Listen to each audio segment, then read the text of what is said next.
Сәлеметсіз бе, құрметті көрермендер? Мен дәрігер Нұреке. Сіз білесіз бе, Қазақстанда жыл сайын 10 мыңнан астам адам бүйрек жеткіліксіздігінен зардап шегеді. Олардың көпшілігі диализға барады. Аптасына 3 рет 4 сағаттан өмір сапасын нашарлайды. Жұмыс істей алмайды, саяхатқа бара алмайды, тәуелді болып қалады. Ең қорқынышты, не білесіз бе? Көп адамдар өз қолымен бүйрегін өлтіреді. Қалай? Тағаммен, күнде жейтін тағаммен. Олар білмейді. Бұл тағамдар бүйрекке зиянды екенін. Бірақ мен сізге айтайын, 5 тағам бар. Олар бүйректі бұзады. Осы видеода мен сізге бұл тағамдар неліктен зиянды екенін түсіндіремін. Не жеу керектігін айтамын. Видеоны соңына дейін қараңыз. Жазылыңыз, лайк басып отырыңыз, комментарийге қай қаладан қарап отқаныңызды жаза кетіңіз. Бастайық. Бүйрек дененің фильтрі күніне 150 литр қанды тазалайды. Уыттарды шығарады, артық суды шығарады, қанды тазалайды. Тағы бүйрек қысымды реттейді, қан жасауға көмектеседі. Витаминді белсендіреді, сүйекті күшейтеді. Бүйректе нефрондар бар. Екі бүйректе 2 миллион нефрон. Әр нефрон кішкентай фильтр. Олар қанды тазалайды. Егер нефрондар бұзылса, бүйрек жұмысын тоқтатады. Бүйрек жеткіліксіздігі басталады. Неліктен нефрондар бұзылады? Себептері көп. Бірінші себеп – жоғары қан қысымы. Жоғары қысым бүйрек тамырларын бұзады. Нефрондар өледі. Екінші себеп – диабет.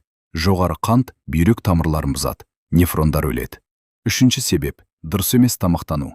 Кейбір тағамдар бүйрекке өте зиянды. Нефрондарды өлтіреді. Қазір осы тағамдарды айтамын. Тағамдарды бастамас бұрын маңызды ақпарат туралы айта кетейін. Дәл осындай пайдалы ақпараттармен денсаулыққа пайдалы жаттығуларды бір ғана қосымшаның ішінде таба аласыз. Жақында АТП бағдарламасы шығады. Бұл бағдарлама денсаулығына көңіл бөлетін адамдар үшін жасалды. Бағдарламаны телефонға басып аласыз. Ішінде үлкен кісілерге арналған буын аурулары бойынша, жүрек, тыныс алу аурулары бойынша ем алу жолдары, жаттығулар бар. Сондай-ақ мидың жұмысын, есте сақтауды жақсартуға арналған ойындар бар. Әр ойынның өзінің артықшылығы бар. Бұл ойындардан бөлек сіздерде жеке ИИ дәрігер болады. Ол дәрігерге кез келген сұрақ қойсаңыздар, ол қазақша толық жауап береді. Қазір алғашқы 100 адамға жеңілдікпен 1990 теңге бағасы. Осы бағдарламаға қосылу үшін мына WhatsApp номерге жазыңыз, немесе хабарласыңыз. Егер сізге біздің хабарласқанымызды қаласаңыз, төмендегі пікірге өз номеріңізді жаза кетіңіз. Бірінші және ең қауіпті тағам – тұз. Қарапайым ас тұзы. Неліктен тұз бүйрекке зиянды? Бірінші, қан қысымын көтереді. Тұз көп болса, қанда натрий көп болады. Дене суды ұстап қалады. Қан көлемі көбейеді. Қан қысымы жоғарылайды. Жоғары қысым бүйрек тамырларын бұзады. Екінші, бүйректі шамадан тыс жүктейді. Тұз көп болса, бүйрек көп жұмыс істейді. Артық натрийді шығару керек. Бүйрек шаршайды. Нефрондар бұзылады. Үшінші, тас пайда болады. Тұз көп болса, бүйректе кальций жиналады. Тас пайда болады. Тас бүйректі бітейді. Төртінші, ақуыз шығарады.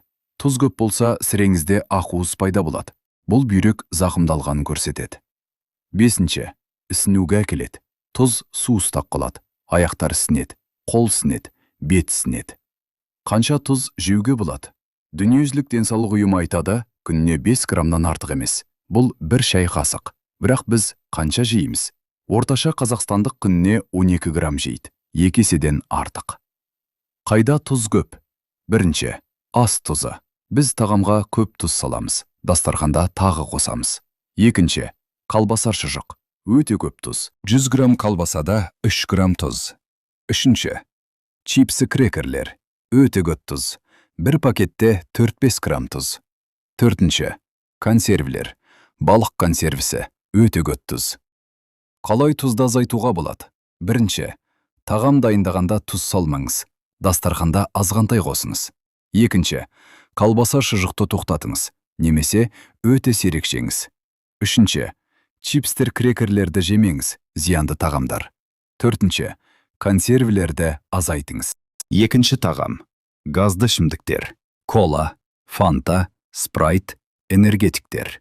Барлығы өте зиянды. Неліктен? Газды ішімдіктер зиянды. Бірінші, қант өте көп. Бір банка коладағы 11 текше қант бар. Бұл 40 грамм қант. Жоғары қант бүйректі бұзады, диабетке әкеледі. Диабет бүйректі өлтіреді. Екінші, фосфор қышқылы. Газды ішімдіктерде фосфор қышқылы көп, ол бүйрекке өте зиянды.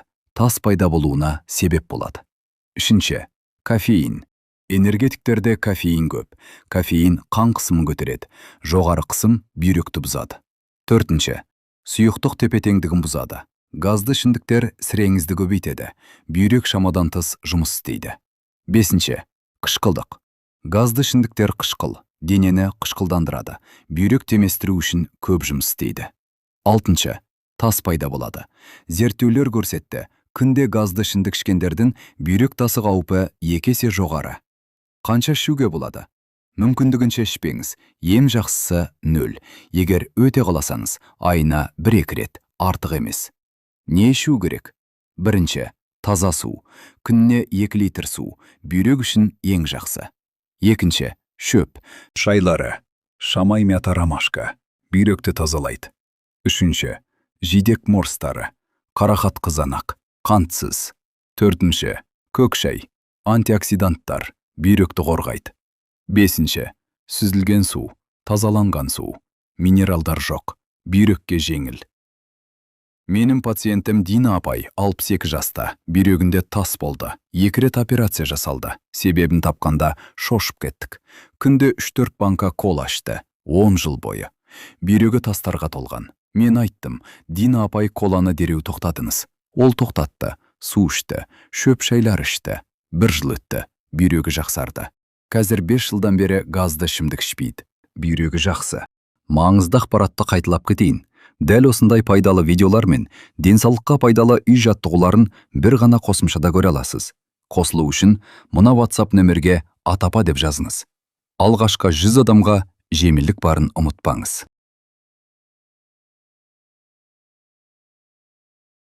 Үшінші тағам. Өңделген тағамдар.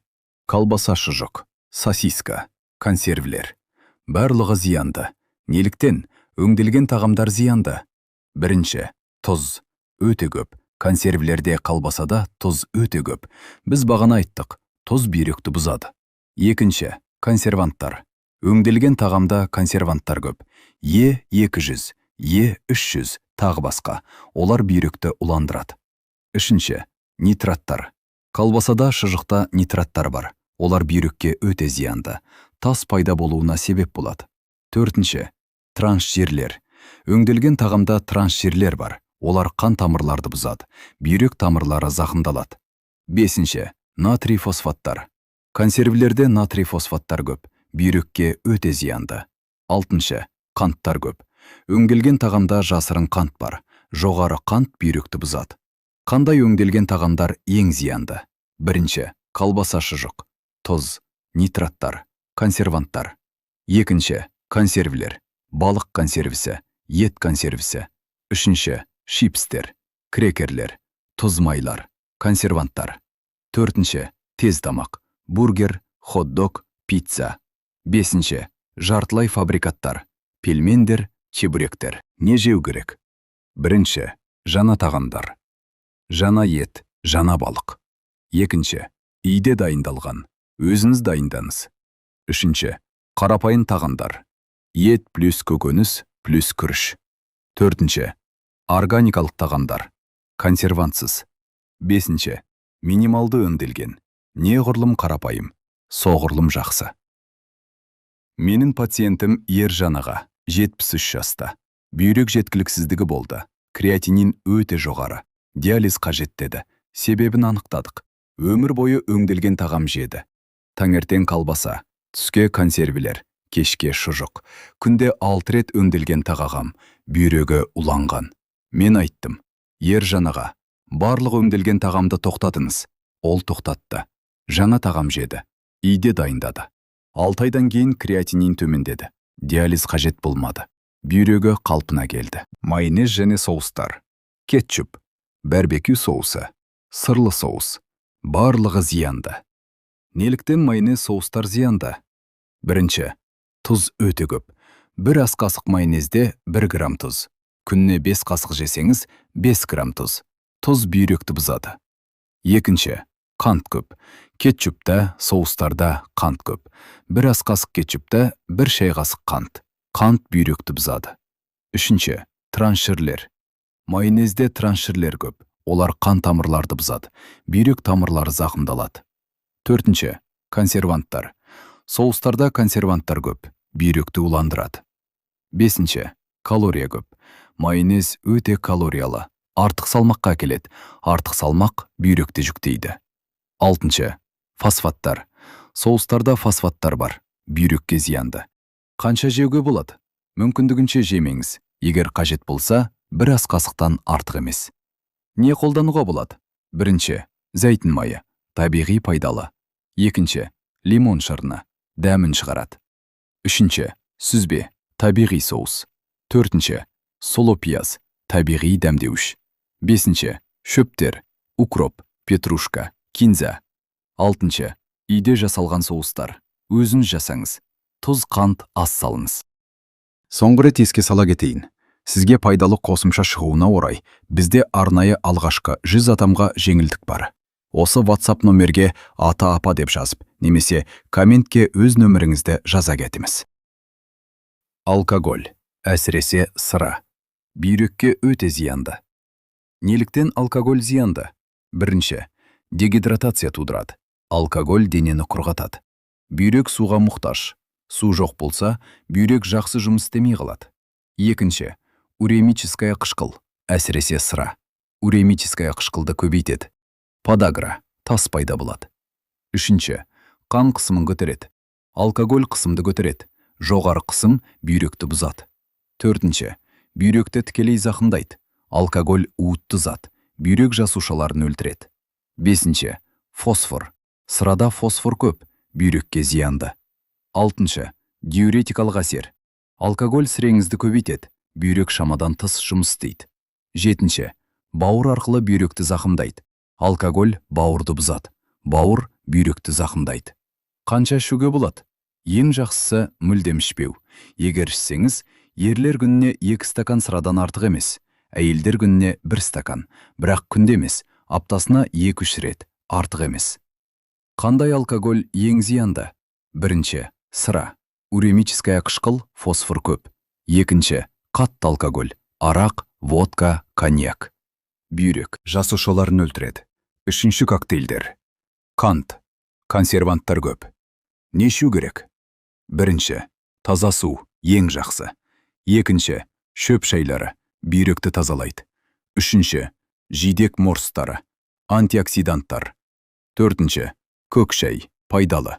Бесінші, жаңа шырындар, қантсыз. Қымбатты көрермендер, осы 5 тағамды азайтсаңыз, немесе тоқтатсаңыз, бүйрегіңіз 100 жасқа дейін жұмыс істейді. Диализ сізге қажет болмайды. Тағы кеместер. Бірінші, су ішіңіз, күніне 2 литр, бүйректі тазалайды. Екінші, көкөніс жеңіз, күнде көп, клетчатка, витаминдер. Үшінші, қозғалыңыз, күнде 30 минут жүріңіз, қан айналымы жақсарады. Төртінші, салмақты қалыпты ұстаңыз, артық салмақ бүйректі жүктейді. Бесінші, қан қысымын бақылаңыз, жоғары қысым бүйректі бұзады, қысымды қалыпты ұстаңыз. Алтыншы, қантты бақылаңыз, диабет бүйректі өлтіреді, қантты қалыпты ұстаңыз. Жетінші, темекіні тастаңыз, темекі бүйрек тамырларын бұзады. Сегізінші, дәрігерден тексеріліңіз, жылына 1 рет қан анализі, жылына 1 рет сіреңіз анализі. Бүйректі тексертіміз. Есіңізде болсын, бүйрек өте маңызды орган. 2 бүйрек қана бар, жоғалтсаңыз қайтара алмайсыз. Диализ ауыр өмір. Қазір сақтаңыз. Қазір күтіміз. Видео ұнаса лайк басыңыз, тіркеліңіз, комментарий жазыңыз, туыстарыңызға жіберіңіз. Денсаулықта болыңыздар, бүйрегіңізді сақтаңыздар. Келесі видеода кездескенше сау болыңыздар.